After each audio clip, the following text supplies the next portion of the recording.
Nothing fancy. A minute later, my partner sitting on the same couch opened the same app. Same store, same items, same time.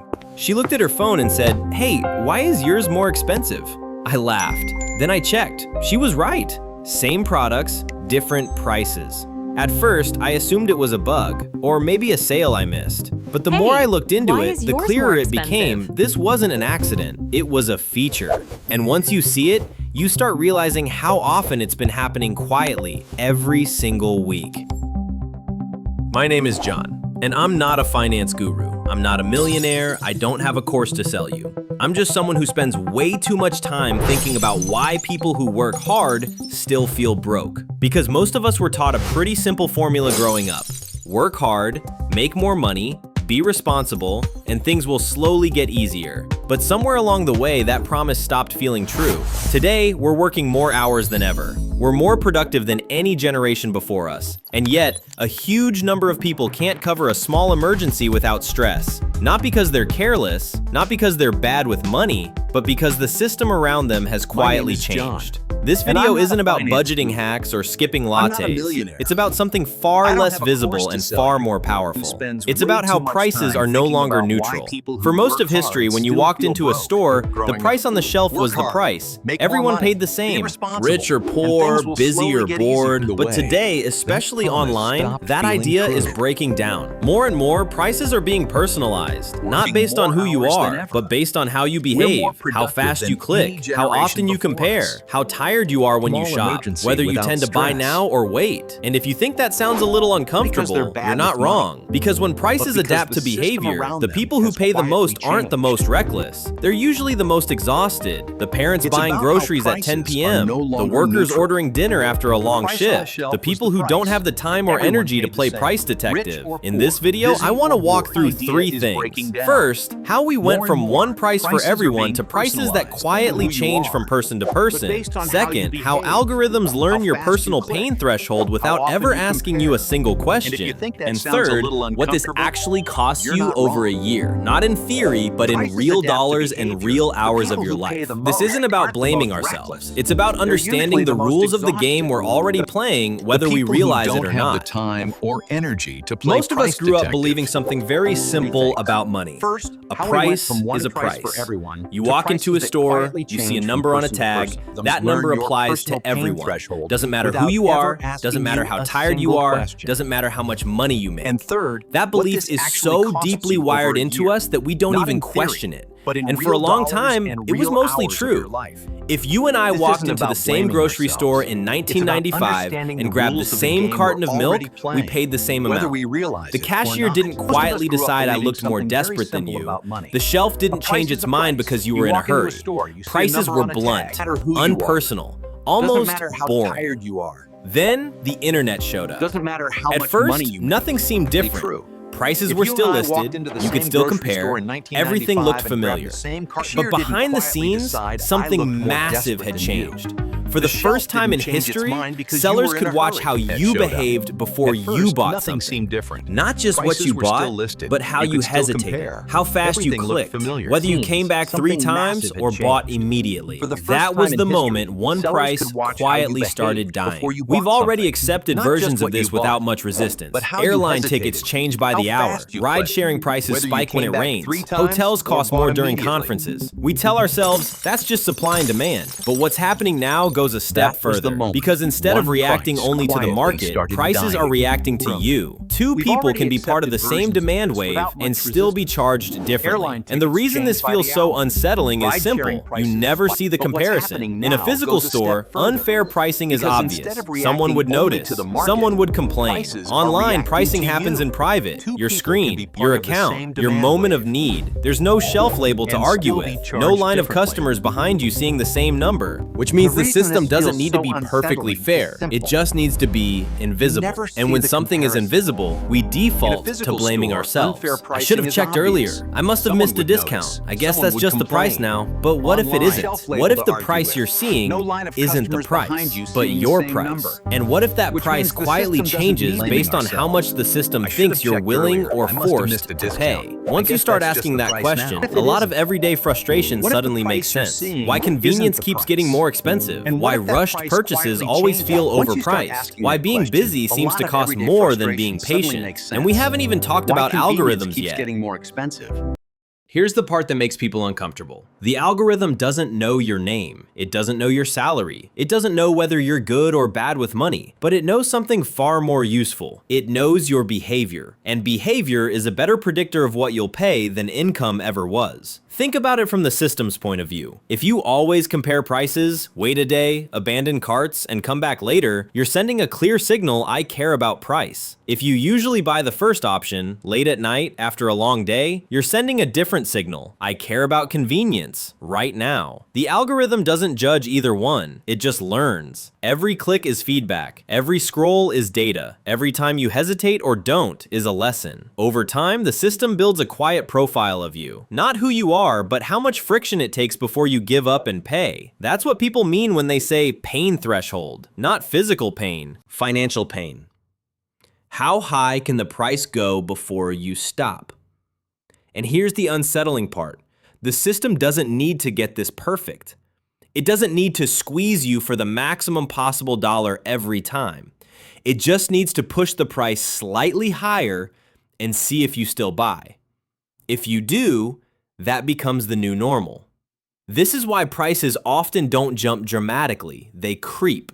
A little more here, a little more there, just enough that you notice something feels off, but not enough that you walk away. And if you do walk away, that data gets saved too. Now compare this to a human salesperson. A good salesperson reads the room. They sense urgency. They adjust their pitch. Algorithms do the same thing, but at scale, without breaks and without empathy. They don't get tired. They don't feel bad. They don't stop. And most importantly, they operate in private. There's no awkward conversation, no eye contact, no moment where you feel like you're being upsold. It just happens. That's why this system works best on people who are busy, stressed, or exhausted. When you're calm and rested, you're price sensitive. When you're overwhelmed, you're time sensitive. And time sensitivity is incredibly profitable. If you've ever thought, why does everything cost more when I'm already tired? This is why. The algorithm isn't punishing you, it's responding to you. And once you understand that, a much bigger question appears. If prices are constantly adjusting to your behavior, how much extra are you quietly paying over an entire year? This is usually the moment when people say, okay, sure, maybe prices are a little higher sometimes, but how much can that really matter? So let's do the math. Slowly, honestly, not extreme examples, not worst case scenarios, just normal life. Let's say there's a small markup applied to you because you tend to buy quickly when you need something. Nothing dramatic, just 3. 3% doesn't feel like a trap. It feels like noise. Now think about where that 3 shows up. Groceries you order online because you're tired. Food delivery after a long shift. Ride hailing when you're late. Last minute purchases because I'll deal with it later. If you spend $800 a month across those categories, 3 is 24. That's it. $24. You probably wouldn't even notice. But here's the part we never talk about. That's 24 every month. That's 288 a year, and that's just at 3. Now imagine it's not always 3. Sometimes it's 4. Sometimes it's 5. Sometimes it's higher when you're most stressed. Suddenly, that quiet convenience tax is closer to 400, 500, even 700 a year. Not because you bought luxury items, not because you were reckless, but because the system learned that when you're busy, you'll pay a little more to make the problem go away. Now compare that number to real things. 500 is a car repair that doesn't go on a credit card. 500 is the start of an emergency fund. 500 invested annually over 30 years becomes tens of thousands of dollars. But here's the part that hurts the most. It's not just the money, it's the time. Every every extra dollar you pay has to be earned first. If your real hourly wage after taxes and expenses is $25 an hour, that $500 cost you 20 hours of your life. That's 2.5 workdays gone, quietly. No receipt saying this was the algorithm's cut. And because the cost is spread out, we never feel it all at once. There's no single moment of pain. Just a low-level financial fatigue that makes people say things like, I don't know where my money goes. I make more than I used to, but it doesn't feel like it. Something just feels tighter. This is why personalized pricing is so powerful. It doesn't need to bankrupt you, it just needs to drain you slowly. And when you're drained, you're easier to push. Which leads to an uncomfortable realization. The people paying the highest hidden markups aren't irresponsible spenders. They're the people with the least margin for error. The busiest, the most exhausted, the ones just trying to get through the week. Here's the part that almost never gets talked about. This system doesn't hurt everyone equally. It doesn't hit the most careless people the hardest. It doesn't target the people who don't know better. It hits the people who are already stretched thin. The parents ordering groceries at night after the kids are finally asleep. The workers grabbing dinner between shifts. The people dealing with aging parents, long commutes, or unpredictable schedules. These aren't impulsive spenders. These are tired people. When you're rested, you can optimize. You can compare. You can wait. When you're exhausted, you just want the problem solved. And the system knows that. It knows when you're shopping late. It knows when you're buying the same things again and again. It knows when you don't have the energy to open 5 tabs and hunt for a better deal. So it doesn't need to be cruel. It just needs to be slightly more expensive. Because when you're tired, you don't ask, is this the best price? You ask, can this be over now? And that's the moment where convenience quietly turns into a penalty. This is why 2 people with the same income can have completely different financial stress levels. One has time and flexibility. The other is always in catch-up mode. And over time, that difference compounds. Not in a dramatic way, in a slow, grinding way. A few extra dollars here, a few more there, until one person builds a small cushion, and the other feels like they're always one unexpected bill away from trouble. This is also why advice like just be more disciplined or just plan better often feels insulting, because discipline requires energy, and energy is not distributed equally. When systems charge people more because they're tired, busy, or overwhelmed, that's not a personal failure. That's a structural problem. Understanding this doesn't make you angry. It does something more useful. It removes the shame. Because once you see the pattern, you stop blaming yourself for feeling behind. And when shame goes away, something else becomes possible. You can start protecting yourself. Not perfectly, not obsessively, but intentionally. Which brings us to the most important part of this video, what you can actually do about it. At this point, it's tempting to think the solution is to outsmart the system, to become hypervigilant, to turn every purchase into a research project. That's not realistic. And honestly, that just creates a new kind of stress. The goal here isn't perfection. The goal is reducing exposure. Think of it like financial armor. Not something you wear all the time, but something that protects your most vulnerable moments. Here's a framework that actually works for normal people with real lives. 1. Add time where the system wants urgency. Algorithms love urgency. So the simplest defense is time. For anything that isn't food, medicine, or an actual emergency, build in a 24-hour pause. Not to think harder, just to change context. Most price inflation relies on the moment. Break the moment and the pressure drops.